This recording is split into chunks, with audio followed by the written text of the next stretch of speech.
साथियों नमस्कार। लूसेंट की इस सीरीज में आपका स्वागत है। आज हम लोग ज्योग्राफी का दूसरा चैप्टर सौरमंडल देखेंगे, जो ज्योग्राफी सीरीज का यह पहला लेक्चर होगा। पहला चैप्टर ब्रह्मांड है, जो कि काफ़ी इंपॉर्टेंट चैप्टर है। उसको मैं सेकंड वीडियो में लेकर के आऊँगा। चलिए शुरू करते हैं। आप हमारे चैनल को सब्सक्राइब करें, वीडियो को लाइक करें, ताकि हमें मोटिवेशन मिले और मैं ऐसा ही वीडियो श्रृंखला आप सभी के लिए लेके आता रहूँ और आपके प्रिपरेशन में आपकी मदद करता रहूँ।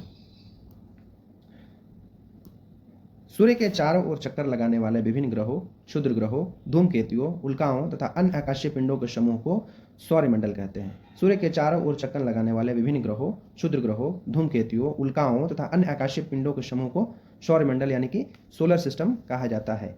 सौरमंडल में सूर्य का प्रभुत्व है, क्योंकि सौरमंडल निकाय के द्रव्यमान का 99.99 द्रव्य सूर्य में निहित है। सौरमंडल में सूर्य का प्रभुत्व है, क्योंकि सौरमंडल निकाय के द्रव्य का लगभग 99.99% द्रव्य सूर्य में निहित है। सौरमंडल के समस्त ऊर्जा का स्रोत भी सूर्य ही है। सौरमंडल के समस्त ऊर्जा का स्रोत भी सूर्य ही है। प्लैनेमस सौरमंडल के बाहर बिल्कुल एक जैसा दिखने वाला जुड़वा पिंडों का एक समूह है। प्लैनेमस सौरमंडल के बाहर बिल्कुल एक जैसा दिखने वाला जुड़वा पिंडों का एक समूह है। आइए अब सूर्य के बारे में देखते हैं। सूर्य को इंग्लिश में सन कहा जाता है। सूर्य सौरमंडल का प्रधान है। यह हमारी मंदाकिनी दुग्ध मेखला के केंद्र से 30,000 प्रकाश वर्ष की दूरी पर एक कोने में स्थित है। सूर्य सौरमंडल का प्रधान है। यह हमारी मंदाकिनी दुग्ध मेखला के केंद्र से लगभग 30,000 प्रकाश वर्ष दूरी पर एक कोने में स्थित है। यह दुग्ध मेखला मंदाकिनी के केंद्र के चारों ओर 250 किलोमीटर प्रति सेकंड की गति से परिक्रमा कर रहा है। इसका परिक्रमण काल दुग्ध मेखला के केंद्र के चारों ओर एक बार में लगा समय 25 करोड़ यानी कि 250 मिलियन वर्ष है, जिसे ब्रह्मांड वर्ष कॉस्मोस ईयर कहते हैं। सूर्य अपने अक्ष पर पूरब से पश्चिम की ओर घूमता है। इसका मध्य भाग 25 दिनों में व ध्रुवीय भाग 35 दिनों में एक घूर्णन करता है। क्या बोल रहा है? यह दुग्ध मेखला मंदाकिनी के केंद्र के चारों ओर 250 किलोमीटर प्रति सेकंड की गति से परिक्रमा कर रहा है। इसका परिक्रमण काल दुग्ध मेखला के केंद्र के चारों ओर एक बार घूमने में लगा समय 25 करोड़ यानी कि 250 मिलियन वर्ष है, जिसे ब्रह्मांड वर्ष यानी कि कॉस्मोस ईयर कहते हैं। सूर्य अपने अक्ष पर पूरब से पश्चिम की ओर घूमता है। इसका मध्य भाग 25 दिनों में व ध्रुवीय भाग 35 दिनों में एक घूर्णन करता है। सूर्य एक गैसीय गोला है, जिसमें हाइड्रोजन 71%, हीलियम 26.5% एवं अन्य तत्व 2.5% हैं। सूर्य एक गैसीय गोला है, जिसमें हाइड्रोजन 71%, हीलियम 26.5% एवं अन्य तत्व 2.5% है। सूर्य का केंद्रीय भाग क्रोर कहलाता है। सूर्य का केंद्रीय भाग क्रोर कहलाता है, जिसका तापमान 1.5 × 10⁻7 होता है। 1.5 × 10⁻7 डिग्री सेल्सियस होता है। सूर्य के बाहरी सतह का तापमान 6000 डिग्री सेल्सियस है। सूर्य के बाहरी सतह का तापमान 6000 डिग्री सेल्सियस है। हेंस बेथ ने बताया कि 10⁻7 डिग्री सेल्सियस पर सूर्य के केंद्र पर 4 हाइड्रोजन नाभिक मिलकर एक हीलियम नाभिक का निर्माण करते हैं। अर्थात सूर्य के केंद्र पर नाभिकीय संलयन होता है, जो सूर्य की ऊर्जा का स्रोत है। क्या बोल रहा है? हेंस बेथ ने बताया कि 10⁻7 डिग्री सेल्सियस पर सूर्य के केंद्र पर 4 हाइड्रोजन नाभिक मिलकर एक हीलियम नाभिक का निर्माण करता है। अर्थात सूर्य के केंद्र पर नाभिकीय संलयन होता है, जो सूर्य की ऊर्जा का स्रोत है।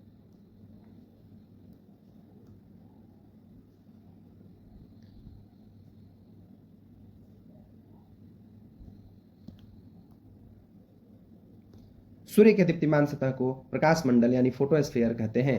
प्रकाश मंडल के किनारे प्रकाशमान नहीं होते, क्योंकि सूर्य का वायुमंडल प्रकाश का अवशोषण कर लेता है। इसे वर्णमंडल यानी कि क्रोमोस्फीयर कहते हैं। यह लाल रंग का होता है। क्या बोल रहा है कि सूर्य के दीप्तिमान सतह को प्रकाश मंडल कहते हैं। प्रकाश मंडल के किनारे प्रकाशमान नहीं होते हैं, क्योंकि सूर्य का वायुमंडल प्रकाश का अवशोषण कर लेता है। इसे वर्णमंडल कहते हैं, यानी कि क्रोमोस्फीयर कहते हैं। यह लाल रंग का होता है। सूर्य ग्रहण के समय सूर्य के दिखाई देने वाले भाग को सूर्य किरीट कहते हैं, यानी कि कोरोना कहते हैं उसे। सूर्य किरीट को अंग्रेजी में कोरोना बोलते हैं। यह सूर्य का बाह्यतम परत है। सूर्य किरीट एक्स रे उत्सर्जित करता है। इसे सूर्य का मुकुट कहा जाता है। पूर्ण सूर्य ग्रहण के समय सूर्य किरीट से प्रकाश की प्राप्ति होती है।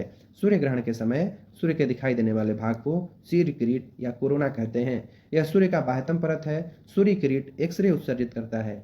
सूर्य का मुकुट कहा जाता है। सूर्य किरीट को सूर्य का मुकुट कहा जाता है। यह एक्सरे उत्सर्जित करता है। पूर्ण सूर्य ग्रहण के समय सूर्य किरीट से प्रकाश की प्राप्ति होती है।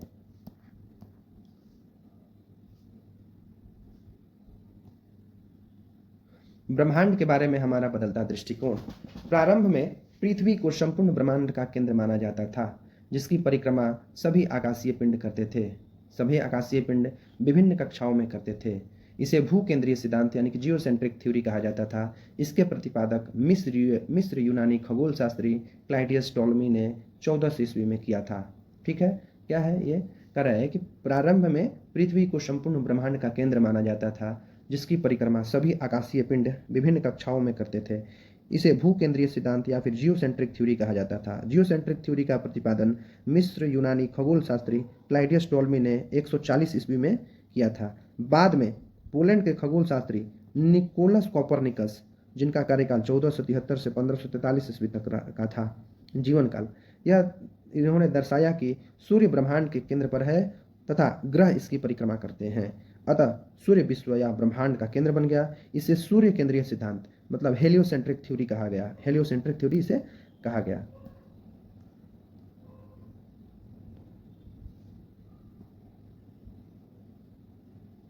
क्लैडियस टॉलमी के बाद आए निकोलस कोपरनिकस, जो पोलैंड के खगोल शास्त्री थे। इन्होंने सूर्य ब्रह्मांड के केंद्र पर है इसका तथा ग्रह इसकी परिक्रमा करता है यह सिद्धांत दिया, और इस सिद्धांत को सूर्य केंद्रीय या फिर हेलियोसेंट्रिक सिद्धांत कहा गया। 16वीं शताब्दी में टाइको ब्रेह ने जोहानसन कैपलर टाइको ब्रेह के सहायक 16वीं शताब्दी में टाइको ब्रेह के सहायक जोहानसन कैपलर ने ग्रहीय कक्षाओं के नियम की खोज की। ठीक है ना, खोज की, परंतु इसमें भी सूर्य को ब्रह्मांड का केंद्र माना गया। 20वीं शताब्दी के आरंभ में जाकर हमारी मंदाकिनी दुग्ध मेखला की तस्वीर स्पष्ट हुई और सूर्य को इस मंदाकिनी के एक सिरे पर अवस्थित पाया गया। इस प्रकार सूर्य को ब्रह्मांड के केंद्र पर होने का गौरव प्राप्त हुआ। इस प्रकार सूर्य को ब्रह्मांड के केंद्र पर होने का गौरव प्राप्त हुआ। केपलर ने सिद्ध किया कि सूर्य के चारों ओर प्रत्येक नक्षत्र का मार्ग दीर्घवृत्ताकार है। इस तरह से स्पाइरल में है। ठीक है ना, केपलर ने सिद्ध किया कि सूर्य के चारों ओर प्रत्येक नक्षत्र का मार्ग दीर्घवृत्ताकार है।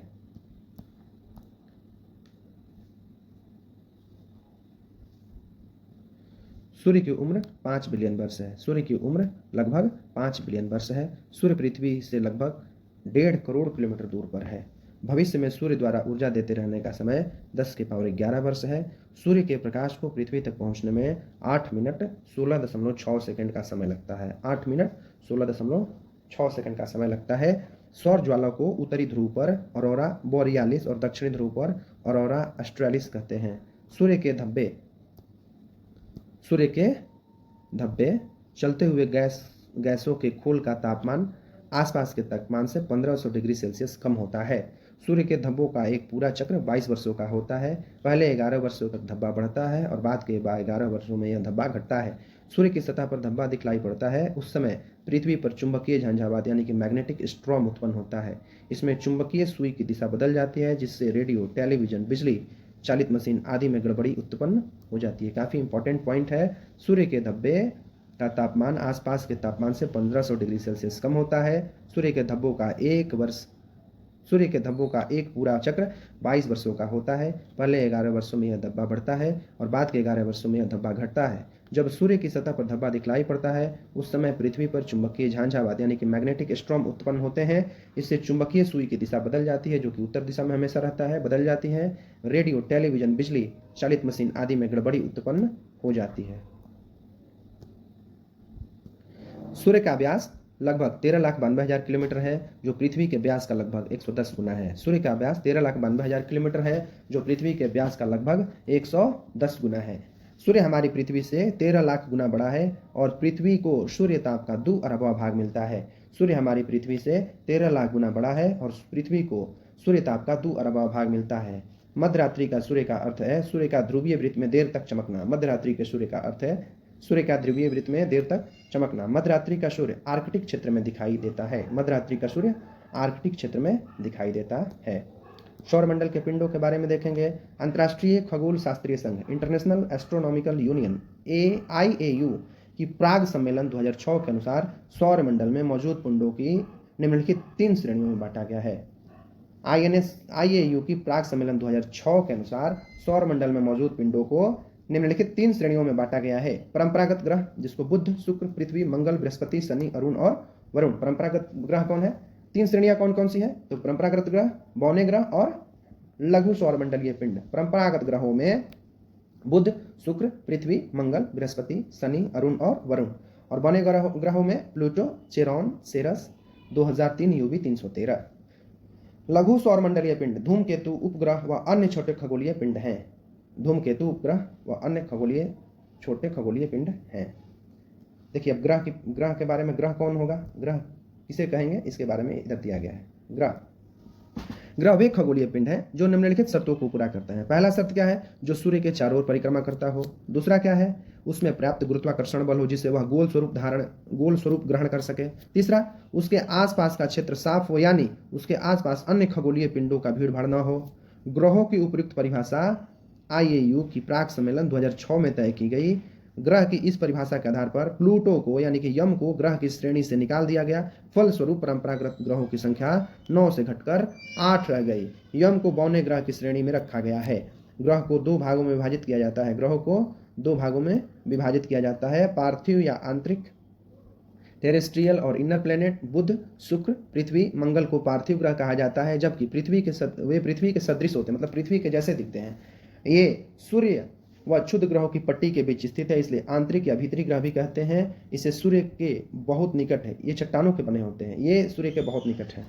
तो पार्थिव या आंतरिक ग्रह टेरेस्ट्रियल और इनर प्लेनेट में कौन कौन है? बुध, शुक्र, पृथ्वी, मंगल। पार्थिव ग्रह कहा जाता है क्योंकि पृथ्वी के सदृश होते हैं और ये सूर्य व क्षुद्र ग्रहों की पट्टी के बीच स्थित है, इसलिए इन्हें आंतरिक या भीतरी ग्रह भी कहते हैं। ये सूर्य के बहुत निकट है, ये चट्टानों के बने होते हैं। बृहस्पति या बाह्य ग्रह, जोवियन और आउटर प्लेनेट, पृथ्वी, शनि, अरुण और वरुण बृहस्पति ग्रह कहा जाता है। ये सूर्य से बहुत दूर है तथा बड़े आकार के हैं। ये गैस और तरल पदार्थों से बने होते हैं। गैस और तरल पदार्थों से बने होते हैं, जोवियन और आउटर प्लेनेट।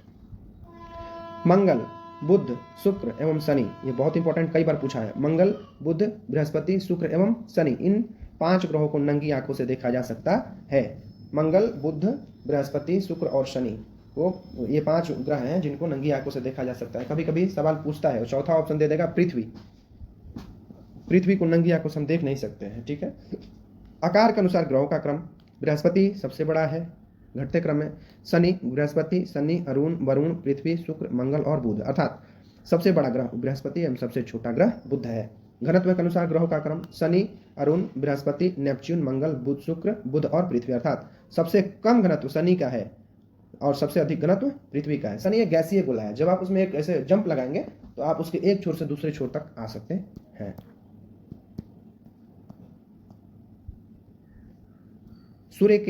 सूर्य से दूरी के अनुसार ग्रहों का क्रम, बुध, शुक्र, पृथ्वी, मंगल, बृहस्पति, शनि, अरुण, वरुण, यानी सूर्य के सबसे निकट का ग्रह बुध एवं सबसे दूर स्थित ग्रह वरुण है। ये एक ट्रिक दिया गया है याद करने का। द्रव्यमान के अनुसार ग्रहों का क्रम, बुध, मंगल, शुक्र, पृथ्वी, अरुण, वरुण, शनि एवं बृहस्पति, यानी न्यूनतम द्रव्यमान वाला ग्रह बुध और अधिकतम द्रव्यमान वाला ग्रह बृहस्पति है। परिक्रमा काल के आधार पर के अनुसार ग्रहों का क्रम बढ़ते क्रम में, बुध, शुक्र, पृथ्वी, मंगल, बृहस्पति, शनि, अरुण एवं वरुण। सबसे कम परिक्रमण काल बुध का है और सबसे अधिक वरुण का है। जो सबसे दूरी पर है उसका परिक्रमण काल सबसे अधिक है और जो सबसे नजदीक है उसका परिक्रमण काल सबसे कम है। परिक्रमण काल के अनुसार ग्रहों का क्रम, बृहस्पति, शनि, अरुण, वरुण, पृथ्वी, मंगल, बुध एवं शुक्र। परिभ्रमण काल, परिक्रमण और परिभ्रमण में अंतर है। अपने अक्ष पर झुकाव के आधार पर शुक्र, बृहस्पति, ये सभी इंपॉर्टेंट नहीं है, पूछेगा नहीं। बुध, पृथ्वी, मंगल, शनि, अरुण एवं वरुण एवं अरुण। शुक्र एवं अरुण को छोड़कर, ये इंपॉर्टेंट है, ये सवाल पूछा गया है कई बार। शुक्र एवं अरुण को छोड़कर अन्य सभी ग्रहों का घूर्णन एवं परिक्रमण की दिशा एक ही है। शुक्र और अरुण की घूर्णन की दिशा पूरब से पश्चिम यानी कि क्लॉकवाइज है, जबकि अन्य सभी ग्रहों की घूर्णन की दिशा एंटी क्लॉकवाइज यानी कि पश्चिम से पूरब है। तो शुक्र और अरुण का अपने मतलब शुक्र और अरुण के घूर्णन एवं परिक्रमण की दिशा पूरब से पश्चिम बोले तो क्लॉकवाइज है, और अन्य सभी जो ग्रह बचते हैं उनके परिक्रमण और घूर्णन की दिशा पश्चिम से पूरब है। आइए अब ग्रहों के बारे में जानते हैं। मरकरी, यह सूर्य का सबसे नज़दीकी ग्रह है, जो सूर्य निकलने के 2 घंटे पहले आकाश में जब आप देखेंगे तो वो दिखाई पड़ता है। यह सबसे छोटा व सबसे हल्का ग्रह है। इसके पास कोई उपग्रह नहीं है। इसका सबसे विशिष्ट गुण उसमें चुंबकीय क्षेत्र का होना है। यह सूर्य की परिक्रमा करने में सबसे कम समय में पूरी करता है, अर्थात यह सौरमंडल का सर्वाधिक कक्षीय गति वाला ग्रह है। यहाँ दिन अति गर्म व रातें बर्फीली होती हैं। इसका तापांतर 6000 डिग्री सेल्सियस होता है। इसका तापमान रात में 173 डिग्री सेल्सियस और दिन में 427 डिग्री सेल्सियस होता है। बुध के बारे में देखेंगे फिर से। सूर्य का सबसे नज़दीकी ग्रह है। सूर्य निकलने के 2 घंटे पहले आप इसको देख सकते हैं। यह सबसे छोटा व सबसे हल्का ग्रह है। इसका अपना कोई उपग्रह नहीं है। इसका सबसे विशिष्ट गुण उसमें चुंबकीय क्षेत्र का होना है। यह सूर्य की परिक्रमा सबसे कम समय में पूरी करता है, अर्थात सौरमंडल का सर्वाधिक कक्षीय गति वाला यह ग्रह है। यहाँ दिन अति गर्म और रातें बर्फीली होती हैं। यहाँ पर तापांतर यानी कि ताप में अंतर, दिन और रात के ताप का अंतर 6000 डिग्री सेल्सियस तक पहुंच जाता है। इसका तापमान रात में 173 डिग्री सेल्सियस और दिन में 427 डिग्री सेल्सियस होता है। अब शुक्र के बारे में देखिए। शुक्र से बहुत इंपॉर्टेंट क्वेश्चन एक ही है, सांझ का तारा भोर का तारा आप लोग सुने होंगे। तो यह पृथ्वी का निकटतम सबसे चमकीला एवं सबसे गर्म ग्रह है। यह पृथ्वी का निकटतम ग्रह है, यह सबसे चमकीला ग्रह है और यह सबसे पृथ्वी के सबसे यह सबसे गर्म ग्रह है। इसे सांझ का तारा भोर का तारा कहते हैं, क्योंकि यह शाम में पश्चिम दिशा में और सुबह में पूरब दिशा में आकाश में दिखाई पड़ता है। शाम में पश्चिम दिशा में और सुबह में पूरब दिशा में, शाम में पश्चिम में और सुबह में पूरब दिशा में दिखाई पड़ता है शुक्र। यह अन्य ग्रहों के विपरीत दक्षिणावर्त, यानी कि अन्य ग्रहों के विपरीत दक्षिणावर्त, बहुत क्लॉकवाइज जैसे होता है, ये एंटी क्लॉकवाइज परिक्रमण करता है। शुक्र और अरुण एंटी क्लॉकवाइज यानी कि दक्षिण पूरब से पश्चिम की ओर, जबकि अन्य सभी ग्रह पश्चिम से पूरब की ओर परिक्रमा करते हैं। इसे पृथ्वी की भगिनी ग्रह भी कहते हैं। इसका घनत्व, आकार एवं व्यास पृथ्वी के समान है, इसीलिए इसको पृथ्वी की भगिनी ग्रह कहते हैं। यह पृथ्वी के सबसे निकट स्थित ग्रह है। इसके पास कोई उपग्रह नहीं है, यानी कि शुरू के 2 ग्रह बुध और शुक्र का अपना कोई उपग्रह नहीं है। बृहस्पति के बारे में देखिए क्या लिखा गया है। बृहस्पति यह सौरमंडल का सबसे बड़ा ग्रह है। इसे अपनी धुरी पर चक्कर लगाने में 10 घंटा और सूर्य की परिक्रमा करने में 12 वर्ष लगते हैं। पृथ्वी का द्रव्यमान सूर्य के द्रव्यमान का लगभग 1000वां भाग है। बृहस्पति का द्रव्यमान सूर्य के द्रव्यमान का लगभग 1000वां भाग है। इसके चारों ओर छल्ले बने हैं। बृहस्पति के चारों ओर छल्ले बने हैं और इसके उपग्रह गैनीमेड, जो कि पीले रंग का है, सभी उपग्रहों में सबसे बड़ा है। जितने भी उपग्रह हैं उसमें सबसे बड़ा बृहस्पति का उपग्रह गैनीमेड है। बृहस्पति, शनि, यूरेनस के चारों ओर छल्ले हैं। बृहस्पति, शनि और यूरेनस, जो कि जोवियन मतलब ग्रह हैं, जोवियन सैटेलाइट हैं, इनके चारों ओर छल्ले बने हैं। ये छल्ले विभिन्न पदार्थों के असंख्य छोटे छोटे पिंडों से बनी पट्टियां हैं। यह छल्ले विभिन्न पदार्थों के असंख्य छोटे छोटे पिंडों से बनी पट्टियां हैं। मंगल के बारे में देखते हैं। मंगल ग्रह को लाल ग्रह भी कहा जाता है। मंगल ग्रह को लाल ग्रह कहा जाता है। इसका रंग लाल आयरन ऑक्साइड के कारण है। यहाँ पृथ्वी के समान 2 ध्रुव है। इसका कक्षीय तल 25 डिग्री के कोण पर झुका हुआ है। इसके कारण यहाँ पृथ्वी के समान ऋतु परिवर्तन होता है। तो एक चीज यहाँ से समझ में आता है कि जब कोई ग्रह अपने कक्ष तल पर झुका होता है तो वहां पर ऋतु परिवर्तन होता है। इसके दिन का मान एवं अक्ष का झुकाव पृथ्वी के समान है। इसके दिन का मान और अक्ष का झुकाव पृथ्वी के समान है। यह अपनी धुरी पर 24 घंटे में एक चक्कर पूरा करता है। यह अपनी धुरी पर 24 घंटे में एक बार पूरा चक्कर लगाता है। इसके 2 उपग्रह हैं, बहुत बार पूछा गया है एग्जाम में, फोबोस और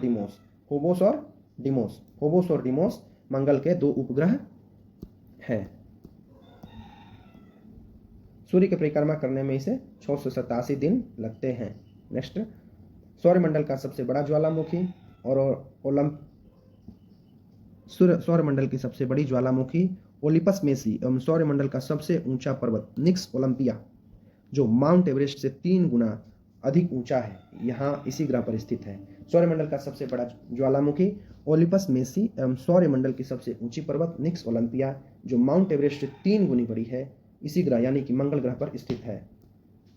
मार्स ओडिसी नामक कृत्रिम उपग्रह से मंगल पर बर्फ छल्लों और हिमसितित जल की उपस्थिति की सूचना मिली है। इसलिए पृथ्वी के अलावा यह एकमात्र ग्रह है जिस पर जीवन की संभावना व्यक्त की जाती है। तो मार्स ओडिसी नामक एक कृत्रिम उपग्रह है जिससे मंगल पर बर्फ छत्रकों और हिमसितित जल की उपस्थिति की सूचना मिली है। इसलिए पृथ्वी के अलावा यह एकमात्र ग्रह है जिस पर जीवन की संभावना व्यक्त की जाती है। 6 अगस्त 2012 को नासा का मार्स क्यूरियोसिटी रोवर नामक अंतरिक्ष मंगल ग्रह पर गेल क्रेटर नामक स्थान में पहुंचा। यह मंगल पर जीवन की संभावना तथा उसके वातावरण पर अध्ययन कर रहा है। नासा का मार्स क्यूरियोसिटी रोवर नामक अंतरिक्ष यान मंगल ग्रह पर गेल क्रेटर नामक स्थान पर पहुंचा। यह मंगल पर जीवन की संभावना तथा उसके वातावरण का अध्ययन कर रहा है। भारतीय अंतरिक्ष अनुसंधान संस्थान इसरो ने अपना Mangalyaan Mars orbit mission MOM 5 नवंबर 2013 को श्रीहरिकोटा आंध्र प्रदेश से ध्रुवीय अंतरिक्ष प्रक्षेपण यान PSLV C-25 से प्रक्षेपित किया। यह भारत का पहला अंतरिक्ष अभियान है। इसरो सोवियत अंतरिक्ष कार्यक्रम, नासा एवं यूरोपीय अंतरिक्ष एजेंसी के बाद चौथी अंतरिक्ष एजेंसी है जिसने मंगल ग्रह के लिए अपना अंतरिक्ष यान भेजा। भारतीय अंतरिक्ष अनुसंधान संगठन इसरो, जिसको बोलते हैं इंडियन स्पेस रिसर्च ऑर्गेनाइजेशन, ने अपना मंगलयान मार्स ऑर्बिट मिशन, जिसको MOM आप बोल सकते हैं, 5 नवंबर 2013 को श्रीहरिकोटा, जो कि आंध्र प्रदेश में है, से ध्रुवीय अंतरिक्ष प्रक्षेपण यान PSLV C-25 से प्रक्षेपित किया। यह भारत का पहला अंतरिक्ष अंतर्ग्रहीय अभियान है। इसरो सोवियत अंतरिक्ष कार्यक्रम, नासा एवं यूरोपियन अंतरिक्ष एजेंसी के बाद चौथी अंतरिक्ष एजेंसी है जिसने मंगल ग्रह के लिए अपना अंतरिक्ष यान भेजा। नेक्स्ट है शनि ग्रह। शनि के बारे में देखेंगे। शनि ग्रह, ऐसे भी आपको पता है कि जब अपने जीवन में शनि ग्रह का प्रकोप हो जाता है तो बड़ा दुख होता है। तो शनि यह आकार में दूसरा सबसे बड़ा ग्रह है। यह मुख्यतः 2 हल्के गैस हाइड्रोजन एवं हीलियम से बना है। तो पूछ सकता है कि शनि किन 2 गैसों से मिलकर के बना है, तो 2 हल्के गैस हाइड्रोजन और हीलियम से मिलकर के बना है शनि। इसकी विशेषता इसके तल के चारों ओर वलय का होना, यानी कि मोटी प्रकाश कुंडली है। वलय की कुल संख्या 7 है। शनि के चारों ओर वलय की कुल संख्या कितनी है? 7 है। यह आकाश में पीले तारे के समान दिखाई पड़ता है। यह आकाश में कैसा दिखाई पड़ता है? पीले तारे के समान दिखाई पड़ता है। इसका घनत्व 0.7 ग्राम प्रति सेंटीमीटर क्यूब है। सभी ग्रहों एवं जल से भी कम है। सभी ग्रहों एवं जल से भी कम इसका घनत्व है, यानी इसे जल में रखने पर यह तैरने लगेगा। शनि का सबसे बड़ा उपग्रह टाइटन है। शनि का सबसे बड़ा उपग्रह टाइटन है, जो सौरमंडल का दूसरा सबसे बड़ा उपग्रह है। और बृहस्पति का जो गैनीमेड है, सौरमंडल का सबसे बड़ा उपग्रह है। यह आकार में बुध के बराबर है, यानी कि टाइटन जो है वो टाइटन उपग्रह, जो कि शनि का उपग्रह है, आकार में बुध के बराबर है। टाइटन की खोज 1665 ईस्वी में डेनमार्क के खगोल शास्त्री क्रिश्चियन हाइजोन ने की। यह एकमात्र ऐसा उपग्रह है जिसका पृथ्वी जैसा स्वयं का सघन वायुमंडल है। यह एकमात्र ऐसा उपग्रह है जिसका पृथ्वी के जैसा स्वयं का सघन वायुमंडल है। फोबे नामक शनि का उपग्रह कक्षा में घूमने की विपरीत दिशा में परिक्रमण करता है। फोबे नामक शनि का उपग्रह है जो इसकी कक्षा में घूमने की विपरीत दिशा में परिक्रमा करता है। नेक्स्ट अरुण के बारे में देखेंगे हम लोग। ग्रह अरुण यह आकार में तीसरा सबसे बड़ा ग्रह है। अरुण क्या है? आकार में तीसरा सबसे बड़ा ग्रह है। पहला बृहस्पति, दूसरा शनि और तीसरा अरुण। इसका तापमान लगभग -215 डिग्री सेल्सियस है। इसकी खोज 1781 में विलियम हर्शेल द्वारा की गई थी। यह बहुत बार पूछा गया सवाल है। अरुण ग्रह की खोज किसके द्वारा की गई? तो 1781 ईस्वी में विलियम हर्शेल के द्वारा की गई। इसके चारों ओर 9 वलयों में 5 वलयों का नाम अल्फा, बीटा, गामा, डेल्टा और इप्सिलॉन है। अल्फा, बीटा, गामा, डेल्टा और इप्सिलॉन। अरुण के 9 वलयों में 5 वलयों का नाम, 9 वलय है, इसमें से 5 वलय का नाम अल्फा, बीटा, गामा और एप्सिलॉन है। यह अपने अक्ष पर पूरब से पश्चिम यानी कि दक्षिणावर्त की ओर घूमता है, जबकि अन्य ग्रह पश्चिम से पूरब की ओर यानी कि वामावर्त घूमते हैं। तो अरुण और शनि 2 ऐसे हैं जो दक्षिणावर्त घूमते हैं। यह सूर्योदय पश्चिम की ओर, सूर्यास्त पूरब की ओर होता है। अरुण पर सूर्योदय पश्चिम की ओर और सूर्यास्त पूरब की ओर होता है। यह अपनी धुरी पर सूर्य की ओर झुका हुआ है। यह अपनी धुरी पर सूर्य की ओर इतना झुका हुआ है कि लेटा हुआ सा दिखलाई पड़ता है। इसलिए इसे लेटा हुआ ग्रह कहा जाता है। इसका सबसे बड़ा उपग्रह टाइटेनिया। इसका सबसे बड़ा उपग्रह टाइटेनिया है। इसका सबसे बड़ा उपग्रह कौन है? टाइटेनिया। नेक्स्ट है वरुण। इसकी खोज 1846 ईस्वी में जर्मन खगोलज्ञ जोहान गाले ने की थी। जर्मन खगोलज्ञ जोहान गाले ने की थी। नई खगोलीय व्यवस्था में यह सूर्य से सबसे दूर स्थित ग्रह है। प्लूटो की जब संज्ञा खत्म की गई, वह ग्रह होने के सभी मानदंडों को पूरा नहीं कर रहा था। उसके बाद सबसे दूर स्थित ग्रह वरुण हो गया है। वरुण, नेपच्यून जिसको बोलते हैं। इसके चारों ओर अति शीतल मीथेन का बादल छाया हुआ है। इसके चारों ओर अति शीतल मीथेन का बादल छाया हुआ है, यानी कि मीथेन गैस कहाँ पे मिलेगा? तो वरुण ग्रह पर मिलेगा। इसके उपग्रहों में ट्राइटन प्रमुख है। इसके उपग्रहों में ट्राइटन प्रमुख है। पृथ्वी पृथ्वी बहुत इंपॉर्टेंट ग्रह है जिस पर हम लोगों का मानव का निवास स्थान है। पृथ्वी अर्थ पृथ्वी आकार में 5वां सबसे बड़ा ग्रह है। पृथ्वी का अक्ष इसके कक्षा तल पर बने लंब से 23.5 डिग्री झुका हुआ है। दूसरे शब्दों में पृथ्वी का अक्ष पृथ्वी की कक्षा से 66.5 डिग्री का कोण बनाता है। पृथ्वी आकार में 5वां सबसे बड़ा ग्रह है। पृथ्वी का अक्ष उसके कक्षा तल पर बने लंब से 23.5 डिग्री झुका हुआ है। दूसरे शब्दों में पृथ्वी का अक्ष पृथ्वी की कक्षा तल से 66.5 डिग्री झुका हुआ है। यहाँ पे एक्सप्लेन किया गया है पृथ्वी के कक्षा तल पर लंब, पृथ्वी के कक्षा तल पर लंब। ये आपको पता है, ये कर्क वृत्त है, ये मकर वृत्त है और ये विषुवत वृत्त है। यहाँ पर डॉट डॉट डॉट डॉट चिन्ह से दिया गया है पृथ्वी का कक्षा तल, पृथ्वी का कक्षा तल और पृथ्वी के कक्षा तल पर यहाँ से आप जब क्या करेंगे और पृथ्वी के अक्ष यानी कि ये आपको पता है ये अक्ष इसको बोलते हैं, इधर से झुका हुआ है। तो आपने देखा कि ये क्या है, ये इस तरह से 23.5 डिग्री झुका हुआ है और यहाँ से ये 66.5 डिग्री झुका हुआ है। तो दोनों तरह से आप समझ सकते हैं। यहाँ पे यदि आप एक ड्रॉ कर रहे हैं तो यहाँ से 23.5 डिग्री झुका हुआ है, इस तरह से झुका हुआ टिल्टेड प्रतीत हो रहा है। ठीक है, यह सौरमंडल का एकमात्र ग्रह है जिस पर जीवन है। और बताइए कि जीवन की संभावना किस ग्रह पर खोजी गई है, तो वो है मंगल। इसका घनत्व सभी ग्रहों में सबसे अधिक यानी कि 5.5 ग्राम प्रति सेंटीमीटर क्यूब है। इसका एकमात्र उपग्रह चंद्रमा और औसत व्यास 12,742 किलोमीटर है। इसकी गणना सर्वप्रथम इरेस्टोस्थनीज ने की थी। इराटोस्थनीज। इसका विषुवतीय व्यास 12,756 किलोमीटर और ध्रुवीय व्यास 12,713.6 किलोमीटर है। दोनों व्यासों का अंतर 43 किलोमीटर है। इसकी औसत त्रिज्या 6371 किलोमीटर है। पृथ्वी की आयु लगभग 4.6 अरब वर्ष है। कई बार एग्जाम में पूछा गया कि पृथ्वी की आयु क्या है, तो 4.6 अरब वर्ष है। इस पर जीवन लगभग 3 अरब 80 लाख वर्ष पहले प्रारंभ हुआ है। 4.6 अरब वर्ष इसका जीवन है, लेकिन 3 अरब 80 लाख वर्ष पहले यहाँ पर जीवन प्रारंभ हुआ है। सूर्य से पृथ्वी की दूरी 149.6 मिलियन किलोमीटर है। सूर्य से पृथ्वी की दूरी 149.6 मिलियन किलोमीटर है। यह अपने अक्ष पर पश्चिम से पूर्व यानी कि पूरब 1610 किलोमीटर प्रति घंटा की चाल से 23 घंटे 56 मिनट और 4 सेकंड में एक पूरा चक्कर लगाती है। पृथ्वी की इस गति को घूर्णन या दैनिक गति कहते हैं। इस गति से दिन और रात होते हैं, यानी कि पृथ्वी 23 घंटे 56 मिनट और 4 सेकंड में एक चक्कर पूरा करती है। इसे पृथ्वी की दैनिक गति या घूर्णन गति कहते हैं और इसी कारण दिन रात होता है। पृथ्वी को सूर्य की एक परिक्रमा पूरा करने में 365 दिन 5 घंटे 48 मिनट 46 सेकंड यानी कि 365 दिन 6 घंटे का समय लगता है। इस समय अवधि के दौरान परिक्रमा पूरी करने में पृथ्वी का माध्य वेग लगभग 30 किलोमीटर प्रति सेकंड होता है, यानी कि एग्जैक्टली 29.8 किलोमीटर प्रति सेकंड।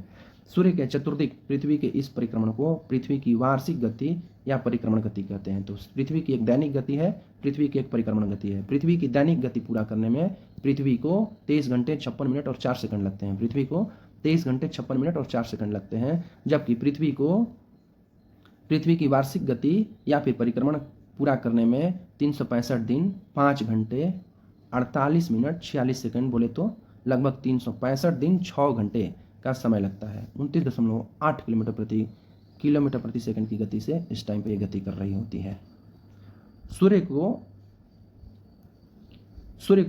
पृथ्वी को सूर्य की परिक्रमा करने में लगे समय को सौर वर्ष कहते हैं। पृथ्वी को सूर्य की एक परिक्रमा करने में लगे समय को सौर वर्ष कहा जाता है। प्रत्येक सौर वर्ष कैलेंडर वर्ष से लगभग 6 घंटा बढ़ जाता है, जिससे हर चौथे वर्ष में लीप वर्ष बनाकर समायोजित किया जाता है। लीप वर्ष 366 दिन का होता है, जिसके कारण फरवरी माह में 28 के स्थान पर 29 दिन होता है। पृथ्वी पर ऋतु परिवर्तन इसकी कक्षा पर झुके होने के कारण व सूर्य के सापेक्ष इसकी गति में परिवर्तन यानी वार्षिक गति के कारण होती है। वार्षिक गति के कारण ही पृथ्वी पर दिन रात छोटा बड़ा होता है। आकार एवं बनावट की दृष्टि से पृथ्वी शुक्र के समान है, इसलिए उसको जुड़वा बहन की संज्ञा दी गई है। जल की उपस्थिति के कारण इसे नीला ग्रह कहा जाता है। सूर्य के बाद पृथ्वी के सबसे निकट का तारा प्रॉक्सिमा सेंचुरी है, जो अल्फा सेंचुरी समूह का एक तारा है। सूर्य यानी कि सबसे निकट का तारा सूर्य है, उसके बाद प्रॉक्सिमा सेंचुरी है। यह पृथ्वी से 4.22 प्रकाश वर्ष दूर है। यह सूर्य का भी निकटतम तारा है, यानी कि प्रॉक्सिमा सेंचुरी जो है केवल और केवल पृथ्वी का ही नहीं बल्कि सूर्य का भी वो निकटतम तारा है। 24 अगस्त 2006 को अंतर्राष्ट्रीय खगोल विज्ञानी संघ IAU की प्राग यानी कि चेक गणराज्य की राजधानी प्राग है बैठक में खगोल वैज्ञानिकों ने प्लूटो को ग्रह होने का दर्जा खत्म कर दिया, क्योंकि इसकी कक्षा वृत्ताकार नहीं है और यह वरुण ग्रह की कक्षा से होकर गुजरती है। नई खगोलीय व्यवस्था में प्लूटो को बौने ग्रह की श्रेणी में रखा गया है। आपसे पूछेगा कि नई खगोलीय व्यवस्था में प्लूटो को किधर रखा गया है, तो प्लूटो को बौना ग्रह बना दिया गया है। इसे कब इसका ग्रह होने का दर्जा छिन गया? 2006 के प्राग, जो कि चेक गणराज्य की राजधानी है, प्राग सम्मेलन में। नेक्स्ट देखिए, साइरस या डॉग स्टार पृथ्वी से 9 प्रकाश वर्ष दूर स्थित है एवं सूर्य से दुगना द्रव्यमान वाला तारा है। रात्रि में दिखाई पड़ने वाला सर्वाधिक चमकीला तारा है। साइरस या डॉग स्टार पृथ्वी से 9 प्रकाश वर्ष दूरी पर स्थित है एवं सूर्य से दोगुने द्रव्यमान वाला तारा है। यह रात्रि में दिखाई पड़ने वाला सर्वाधिक चमकीला तारा है, साइरस या डॉग स्टार। साइरस को डॉग स्टार भी कहते हैं। अब आइए नेक्स्ट, जो कि पृथ्वी का एकमात्र प्राकृतिक उपग्रह चंद्रमा है। चंद्रमा की सतह और उसकी आंतरिक स्थिति का अध्ययन करने वाले विज्ञान को सेनोलॉजी कहा जाता है। सेलेनोलॉजी। चंद्रमा पर धूल के मैदान को शांति सागर कहते हैं। चंद्रमा पर धूल का एक मैदान है जिसे शांति सागर कहते हैं। यह चंद्रमा का पिछला भाग है जो अंधकार में है। चंद्रमा का पिछला भाग को शांति सागर कहते हैं। शांति सागर क्या है? धूल का मैदान है और यह चमकीला नहीं है। और चंद्रमा का अध्ययन के विज्ञान को सेलेनोलॉजी कहते हैं। सेलेनोलॉजी। चंद्रमा के दक्षिणी ध्रुव पर स्थित लिवेंटिज पर्वत 35,000 फीट चंद्रमा का उच्चतम पर्वत है। चंद्रमा को जीवाश्म ग्रह भी कहा जाता है। ये क्वेश्चन कई बार पूछा, जीवाश्म ग्रह किसे कहते हैं? तो चंद्रमा को। पृथ्वी, मंगल, सूर्य दे देगा, तो जीवाश्म ग्रह किसे कहा जाता है? चंद्रमा को। चंद्रमा पृथ्वी की परिक्रमा 27 दिन 8 घंटे में पूरी करता है और इतने ही समय में अपने कक्ष पर एक घूर्णन करता है। यही कारण है कि चंद्रमा का सदैव एक ही भाग दिखलाई पड़ता है। पृथ्वी से चंद्रमा का 57% भाग को देखा जा सकता है। चंद्रमा का अक्ष तल पृथ्वी के अक्ष के साथ 58.48 डिग्री का अक्ष कोण बनाता है। चंद्रमा के अक्ष के लगभग समांतर है, जो कि चंद्रमा पृथ्वी के अक्ष के लगभग समानांतर है। इसका परिक्रमण पथ भी दीर्घवृत्ताकार है। यह भी दीर्घवृत्ताकार स्पाइरल पथ पर परिक्रमण करता है। चंद्रमा का व्यास 3480 किलोमीटर तथा द्रव्यमान पृथ्वी के द्रव्यमान का लगभग 181वां भाग है। चंद्रमा एवं पृथ्वी के बीच औसत दूरी चंद्रमा और पृथ्वी के बीच की औसतन दूरी 3,84,400 किलोमीटर है। सूर्य के संदर्भ में चंद्रमा की परिक्रमण की अवधि 29.53 दिन है, यानी कि 29 दिन 12 घंटे 44 मिनट और 2.8 सेकंड होती है। इस समय को चंद्रमास या साइनोडिक मास कहते हैं। नक्षत्र समय के दृष्टिकोण से चंद्रमा लगभग 27.5 दिन में पुनः उस स्थिति में होता है। 27.5 दिन की यह अवधि एक नक्षत्र मास कहलाती है। 27.5 दिन की अवधि को एक नक्षत्र मास के नाम से हम जानते हैं। ज्वार उठने के लिए अपेक्षित सौर और चंद्रमा की शक्तियों का अनुपात 11:5 है। ज्वार जो उठता है समुद्र में, उसे उठने के लिए अपेक्षित सौर और चंद्रमा की शक्तियों का अनुपात 11.5 है। अपोलो के अंतरिक्ष यात्रियों द्वारा लाए गए चट्टानों से पता चला है कि चंद्रमा उतना ही पुराना है जितना पृथ्वी। इन चट्टानों में टाइटेनियम अधिक मात्रा में पाया गया है, अधिक मात्रा में टाइटेनियम मिला है। सुपरमून, जब चंद्रमा पृथ्वी के सबसे निकट होता है तो उस स्थिति में को सुपरमून कहते हैं। जब चंद्रमा पृथ्वी के सबसे निकट होता है उस स्थिति को सुपरमून कहते हैं। पेरिज फुल मून भी कहते हैं या फिर इसको पेरिजी फुल मून भी कहा जाता है। इसमें चांद 14% ज़्यादा बड़ा और 30% अधिक चमकीला दिखाई देता है।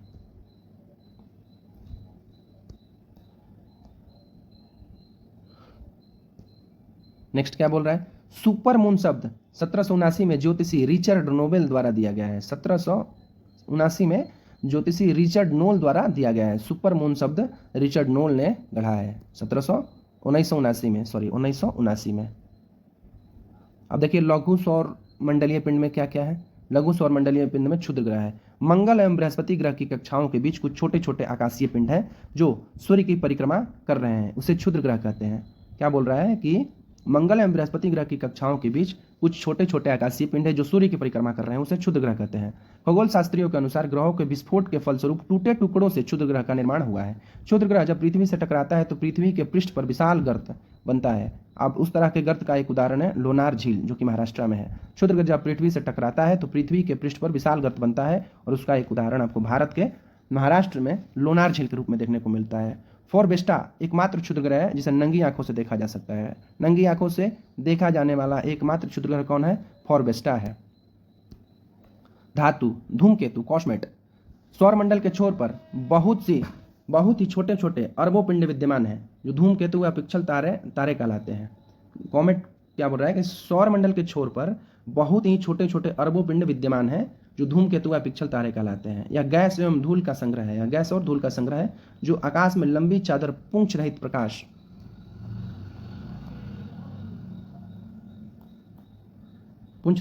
है। ब्लू मून देखिए क्या कर रहा है कि एक कैलेंडर माह में 2 पूर्णिमाएं हो तो दूसरी पूर्णिमा का चांद ब्लू मून कहलाता है। एक कैलेंडर मास में जब 2 पूर्णिमाएं आ जाए तो उसे दूसरे वाले पूर्णिमा को ब्लू मून कहा जाता है। इसका मुख्य कारण 2 पूर्णिमाओं के बीच अंतराल 31 दिनों से कम होना है। ऐसा 2-3 साल पर होता है। अगस्त 2012 ईस्वी में 2 पूर्णिमा यानी कि 2 व 31 अगस्त को देखे गए।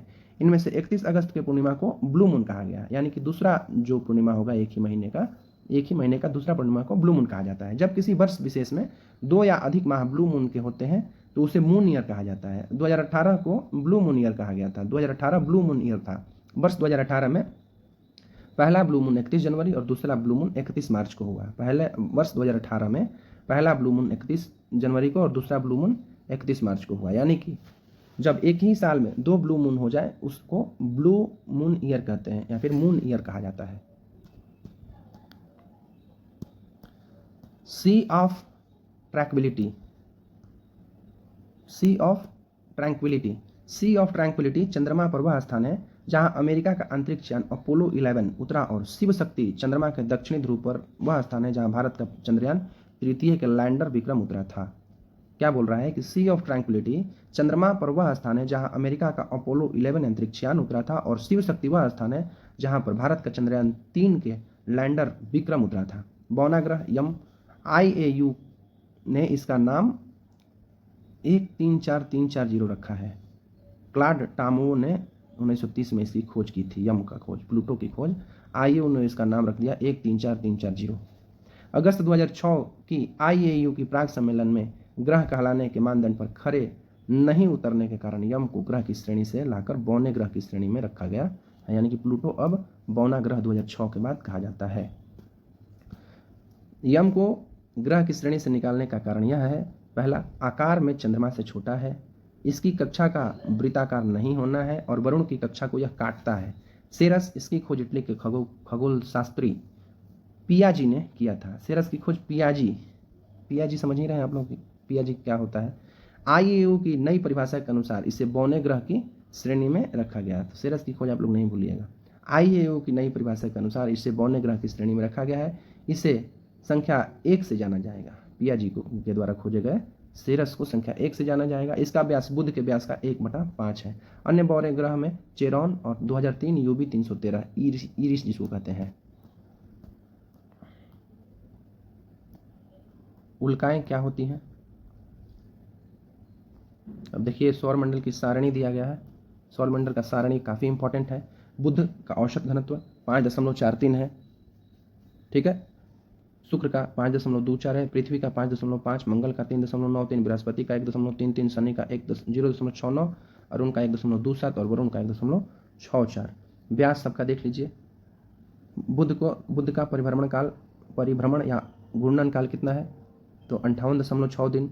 शुक्र का 243 दिन, पृथ्वी का 29 घंटे 23.9 घंटे, मंगल का 24.6 घंटे, बृहस्पति का 9 घंटा 56 मिनट, शनि का 10 घंटा 40 मिनट, अरुण का 17 घंटा 14 मिनट और वरुण का 16 घंटा 7 मिनट।